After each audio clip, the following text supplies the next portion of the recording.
एक समय की बात है। केशवपुर नामक गांव में सरला नाम की एक बूढ़ी विधवा औरत अपने बेटा बहू के साथ रहती थी। सरला की बहू जया स्वभाव से बहुत बुरी थी। वो रोजाना सरला से बात बात पर लड़ती रहती थी। सरला का पति किशन शहर में मजदूरी करता था, इसलिए वो कभी कभी ही गांव आ पाता था। किशन शहर से घर खर्चे के लिए पैसे भेजता तो 2 लिफाफे भेजता, एक अपनी माँ के नाम और एक अपनी पत्नी के नाम। पर जया सरला के पैसे भी अपने पास ही रख लेती थी। ऐसे ही एक दिन सरला देवी और जया जी के नाम के मनी ऑर्डर हैं। लाओ लाओ भैया, जल्दी से मुझे दे दो। ये सरला देवी के हस्ताक्षर करके ही उन्हें मिलेगा। माँ जी आराम कर रही हैं, लाओ मैं अंगूठा लगवा कर लाती हूँ। ए बुढ़िया, जल्दी से इस कागज पर अंगूठा लगा दे। भैया मनी ऑर्डर मुझे दे दो। जया सारे पैसे अपने पास रख लेती है और अपने और बेटे बिट्टू के लिए खाने पीने की चीजें खरीद लाती है। माँ बहुत भूख लगी है। ये देख मैं तेरे लिए कितने सारे पकवान लाई हूँ, पूड़ी, छोले, समोसे, कचौड़ी। चल हम दोनों मिलकर खाते हैं, मजा आ जाएगा। जया बहू, बहुत भूख लगी है, सुबह से कुछ भी नहीं खाया है। अगर थोड़ा सा कुछ खाने को मिल जाता तो। पता नहीं इस बुढ़िया को कितनी भूख लगती है, जब देखो हम माँ बेटे के खाने पर नजर लगाती रहती है। ये ले पकड़, आधी कचौड़ी दे रही हूँ, अब रात तक कुछ खाने को नहीं मिलेगा। और तुझे तो मैंने बोला था कि कपड़े धो देना, तेरे से अभी तक कपड़े नहीं धुले। ये कचौड़ी खाकर चुपचाप सारे कपड़े धो देना, नहीं तो मुझसे बुरा कोई नहीं होगा। बेचारी सरला कचौड़ी का एक टुकड़ा खाकर भला क्या पेट भरती।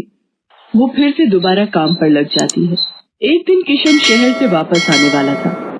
जया को पता था कि जब किशन सरला से पूछेगा कि वो उसे पैसे बराबर भेजता है तो उसे मिलते हैं या नहीं। ये बात सोचकर जया थोड़ा घबरा जाती है और वो सरला से कहती है, ओ बुढ़िया, अगर तूने अपने बेटे से कहा कि तुझे उसके भेजे हुए पैसे नहीं मिलते तो मुझसे बुरा कोई नहीं होगा। वो तो एक दिन रहकर चले जाएंगे, उसके बाद जो मैं तेरा हाल करूंगी ना, फिर तू देखती रह जाएगी। इसलिए अपने बेटे के सामने दुखड़े रोने की कोशिश मत करना। नहीं बहू, मैं किशन को कुछ नहीं कहूंगी। माँ, मैंने तुम्हें पैसे भेजे थे, वो तुम्हें मिल गए थे ना? अरे आप बिना कैसी बातें करते हो, माँ जी को मैं बराबर से पैसे देती रहती हूँ। माँ जी ये लो गरम गरम पनीर के पकौड़े, आप भी खाओ। किशन 2 दिन रहकर शहर वापस चला जाता है। जया फिर से अपने रूप में आ जाती है। दिन भर सरला काम करके एक दिन चक्की से आटा पिसवा कर लौट रही थी कि अचानक उसे चक्कर आ जाते हैं। रिक्शा में जाती एक लड़की देख लेती है।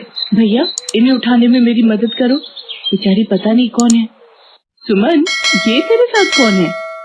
ये रास्ते में बेहोश हो गई थी, मैं इन्हें घर ले आई, लगता है इन्हें होश आ गया है। अब कैसा लग रहा है आपको? मैं ठीक हूँ बेटी, तुम्हारा बहुत बहुत शुक्रिया बेटी। माँ जी, आप इतनी भारी आटे की बोरी अकेले ही उठा कर ले जा रही थी, आपके बच्चे या कोई? सरला की आंखों में आंसू आ जाते हैं, वो रो पड़ती है। माँ जी, कोई परेशानी है तो आप हमसे कह सकते हो, मुझे लग रहा है आप बहुत परेशानी में हो। क्या करूं बेटी, मैं इस जीवन से हार गई हूँ। सरला के दुख का घड़ा फूट जाता है और वो सारा दुख सुमन और बाकी लड़कियों को बताती है। अब इस संसार में जीने की कोई इच्छा नहीं है मेरी। माँ जी, ऐसा मत सोचिए, आप जीवन से यूं निराश मत होइए। अब आप अपनी बहू के पास वापस मत जाना, आप यहाँ हमारे साथ रहो। बेटी तुम बहुत अच्छी हो, भगवान तुम्हारा भला करे।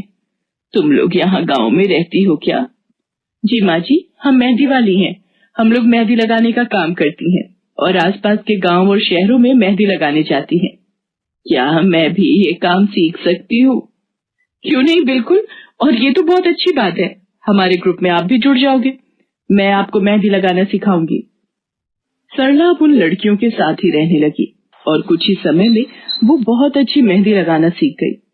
इधर जया सरला के कुछ दिन तक वापस न आने से घबरा जाती है। ये बुढ़िया इतने दिनों से कहाँ गायब है, मुझे तो कोई खोज खबर नहीं है। बिट्टू के बापू ने हम सबको अचानक शहर बुलाया है, वहाँ जाकर अब यही बोलना पड़ेगा कि बुढ़िया की तबीयत खराब थी इसलिए नहीं ला सकी। जया बिट्टू को लेकर किशन के पास शहर पहुँचती है। क्या हुआ जया, माँ तुम्हारे साथ नहीं आई? वो माँ जी की तबीयत कुछ ठीक नहीं थी, इसलिए मैंने उन्हें बोला कि वो गांव में ही रहें। बेकार में सफर करती तो उनकी तबीयत और खराब हो जाती। पर तुमने मुझे अचानक क्यों शहर क्यों बुला लिया? अरे वो हमारे सेठ जी की लड़की की शादी है, इसलिए उन्होंने बोला कि कोई ऊपर के कामों के लिए मिल जाए। मैंने सोचा तुम्हें बुला लेता हूँ, और माँ भी थोड़े दिन के लिए मेरे पास रह लेगी।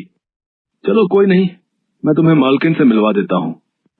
देखो किशन, शाम को मेहंदी का समारोह है तो काम अच्छे से निपटाने हैं। जितने भी मेहमान आएंगे उनके स्वागत में कोई कमी ना होने पाए। आप चिंता मत करो मालकिन, सब हो जाएगा। ये मेरी पत्नी है, मैंने इसे गांव से बुला लिया है, ये सब संभाल लेगी। जया मेहंदी समारोह की तैयारियों में काम करवाने लगती है। सब मेहमान आने लगते हैं। रिचा, मेहंदी वाली अभी तक नहीं आई, कितने बजे का टाइम दिया था? मम्मी, मेरी उनसे बात हो गई है, बस कुछ ही देर में आती होंगी। लो वो आ गई। माँ जी, ये यहाँ कैसे? मेहंदी वाली लड़कियों के साथ? हाँ यहाँ? जया, तुम तो कह रही थी कि माँ बीमार है और गांव में है, पर माँ मेहंदी वाली लड़कियों के साथ क्या कर रही है? मुझे कुछ समझ नहीं आ रहा। मैं माँ के पास जा रहा हूँ। माँ, तुम यहाँ इन सबके साथ? किशन बेटा, आप मेरे साथ इधर आइए, मैं आपको सब बताती हूँ। ये लड़की इनको सब कुछ बता देगी। शायद आप नहीं जानते हैं, आपकी पत्नी ने आपकी माँ पर बहुत जुल्म किए हैं, इसीलिए ये बेचारी अपना घर छोड़कर हमारे साथ रहने को मजबूर थी। सुमन किशन को सारी सच्चाई बताती है। सरला की आंखों में आंसू आ जाते। किशन सबके साथ जब घर आ जाता है। जया, तुम्हें शर्म आनी चाहिए। तुमने मेरी माँ के साथ इतना बुरा व्यवहार किया। तुम्हारी वजह से मेरी माँ दर दर भटक रही है। अब तुम मेरे साथ एक पल भी नहीं रहोगी। बिट्टू को मैं पाल लूंगा। अभी के अभी अपने मायके निकल जाओ। ऐसा मत कहो, मैं आप लोगों के बिना कैसे रहूंगी? मुझे माफ कर दो, मुझे माफ कर दो, मेरे से गलती हो गई।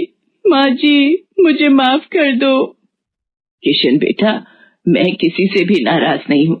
जया बहू को माफ कर दे, गलती इंसान से ही होती है बेटा। मैंने जया बहू को माफ कर दिया। किशन जी, आप चिंता मत कीजिए, आपकी माँ जी अब हमारे साथ ही काम करेंगी।